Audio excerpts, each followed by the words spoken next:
by rated SPG. Striktong patnubay at gabay ng magulang ang kailangan. Maaaring may masiselang tema, lengguwahe, karahasan, sexual, horror o droga na hindi angkop sa mga...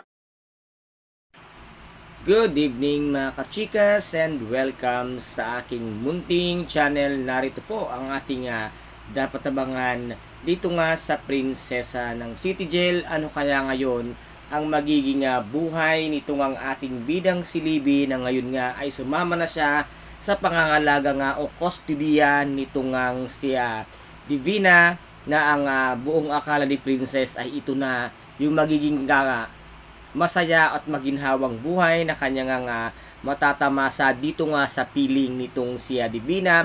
Ngunit nagkakamali ang ating bidang si Princess dahil nga magiging kalbaryo ang buhay nitong ngang si Princess sa piling nga nitong si Divina dahil nga nasabi ni Divina na gagawin niya ang lahat para nga ito ay mapahirapan at para nga ito ay magdusa dito nga sa pinasok niyang buhay na ang sabi nga ni Divina na baka ang buong akala ng ating bidang si Princess ay magiging masaya at magbubuhay prinsesa siya sa mansyon nitong ngang si Divina. Ngunit hindi alam nitong si Princess na ito ang isang napakalaking pagkakamali sa kanyang buhay.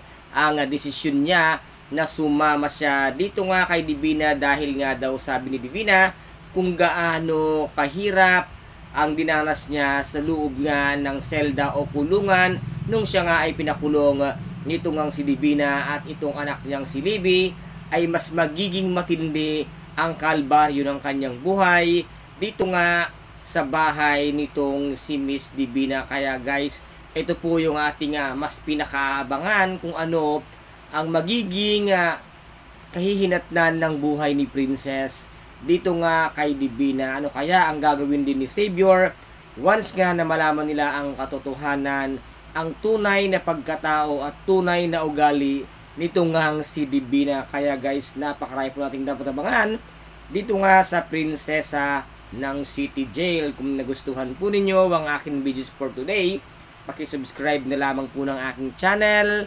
paki-like and share para maging update kayo sa lahat ng gagawin kong videos. Maraming salamat po. Ingat, God bless and bye-bye!